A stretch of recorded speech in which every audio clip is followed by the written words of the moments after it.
Hello NoobTubers, and in today's video I'll be going over the looming danger of virtual reality. So it's not going to be my normal gaming video.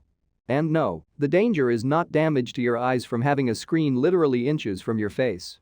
Not that it's not a danger, but there is a much larger danger that will come about when VR really takes off, which we will be seeing soon enough. Before we delve into what that danger is, please consider subscribing, liking, and sharing this video. Especially the sharing part, I really want more people to be informed on this matter. Thank you. Now let's begin. The danger from VR is literally in the name. Virtual reality. In VR, you exit the reality around you and completely immerse yourself in whatever reality the game you're playing provides. Maybe you're a knight, a mafia boss, an elite soldier fighting for control of a base, or just playing a real-life simulator where you own a nice home. Whatever you are, it's completely fabricated and perhaps better than the life you're currently living. Take the following games for example. In EVE Online, you get to be a wealthy and powerful space miner who has fleets of ships, or in Call of Duty you can be a special forces operative using weaponry Brandon Herrera could only dream of ever using in real life, or in a life simulator you own a business and have a nice penthouse in Manhattan, and so on. And in these games, you're doing stuff you could pretty much never do in the real world. Minus that last one, with enough work it's possible. Now you could join the military, but it's nothing like Call of Duty, or become an astronaut, but that's lame in comparison to what EVE Online provides, even if space mining becomes a thing. The fact being the life you have in the game is better in some aspects to what you have in the real world, even if it's all fake. And if you live in poverty or are just poor, then those games are even more addictive for you. Why? Because money, which in turn means a better life for your character, that you identify with, especially if the real you in many ways sucks.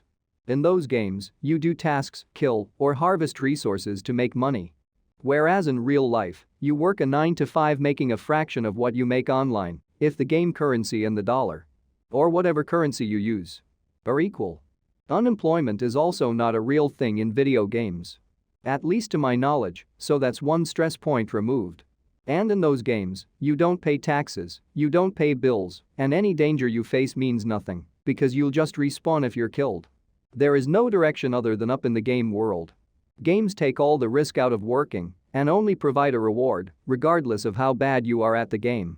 As any gamer knows, even bad players can become rich if they just invest more of their time and effort into menial tasks that they can perform even with their lack of skills. Don't get me wrong, I love a good game of Minecraft, Roblox, or Call of Duty. I am just going over some appealing and problematic stuff with you. I am not in any way bashing video games, just VR. So now that I've established the appeal of video games, I'm going to go into more of the real dangers of it, if you haven't put the pieces together already. Imagine that you live alone, work a dead-end job, are always worrying that rent might go up, and paying the bills is a traumatic experience for you. Slight exaggeration, but you understand what I'm saying. But you get a raise at work and started a side business that brings in extra spending money. So life is good for you right now. You then go to Best Buy and purchase a VR system and a few games to play, since you can now afford to without taking out a loan. So after work you unplug and play a game. Not a bad idea, I myself unplug after work with some gaming. Later in the year, your workplace lets you go, so now you have to job hunt. After some time, you move into subsidized housing because you couldn't find a better job than the one you were let go from. So now that side business is bringing in bill and food money, not fun money. Your life went from dead end to good to really bad. If you add a medical situation on this, then life just really sucks for poor you. In this situation, people will either keep looking for a better job, move to a cheaper area, spend less, a combination of them, or just hopelessly live with the lemons life has given them. When life gets tough, people have a tendency to withdraw themselves, especially if they don't have good family or friends to lean on. When someone has video games and is in a seemingly hopeless situation, they tend to play those games more as a way of taking their mind off their circumstances. And VR is great at this. Unlike a normal console game where you're not unplugged from reality because you can see your surroundings. In virtual reality, you see only the game. Everything around you. Sounds, even smells to a degree, etc. fade away. Your full attention is forced into the game. Going back to poor, hopeless you. After some sleep, you go to work the next day and go about your day as a zombie, with only the thought of gaming to exit your reality on your mind. After all, life sucks for you, so what is there to look forward to?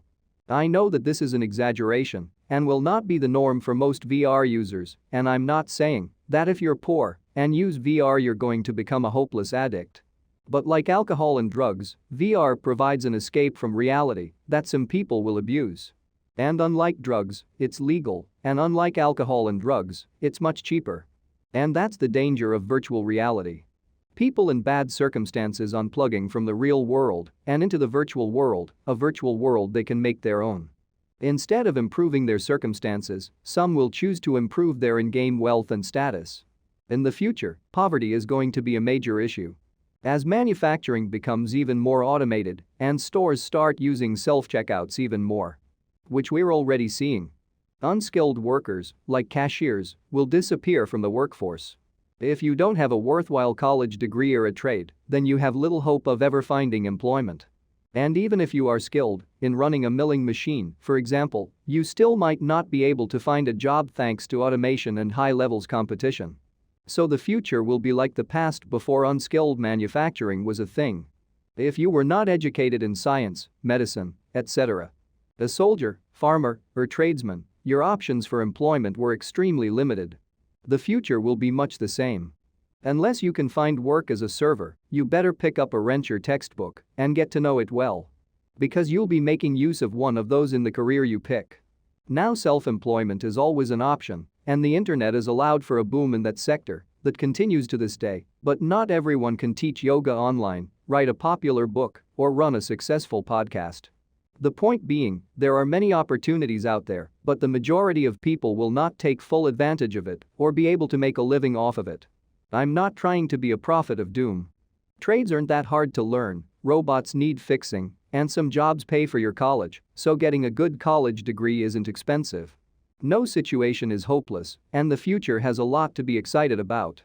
But not everyone will adjust and take advantage of it. These things take time and require change on the individual level. And not everyone will even try to change. Instead, they will accept the lemons of life, set them to the side, and keep gaming. When one becomes truly addicted to VR, the goggles never really come off. People will go about their day tuned out. Drugs and alcohol can numb the pain of your reality and alter how you see and interact with your surroundings for a short time, but VR can do all of these things for an undefined amount of time. Don't even get me started on what this could do to children. We might see kids getting PTSD from playing a combat game in VR. I can't imagine the long-term effects and potential harm VR will cause on the next generations. Again, I'm not trying to be negative for the sake of being negative. This is a real danger to society that will be made worse by looming issues. Don't see it now? You will later when you notice VR addiction centers popping up and when colleges start teaching about its dangers in public health and psychology classrooms, if they aren't doing so already. You may be wondering what can be done about this looming crisis. Can government do anything? No. They can't even efficiently run a postal service, let alone a vast web of VR users. Can software companies put time limits on user VR sessions? Yes, but they will not, and people will find a way around it. Addicts always find a way. The answer to the problem is information and individual action. People need to be informed of the potential harm VR will cause, and people need to first of all not buy VR systems. Second, if there is a VR system around, do not let children play with it, especially if the games are violent. And if you know someone who is addicted to VR, make an effort to spend time with them. Even if it's over an Xbox, PS4, Wii, etc. Just anything but VR. I hope you found this informative. And I do encourage you to research in this area, don't take my opinion and run with it. Do your homework so you can walk in truth and not fear. Fear is the absence of knowledge of what you're scared of. Thank you for listening. NoobToob out.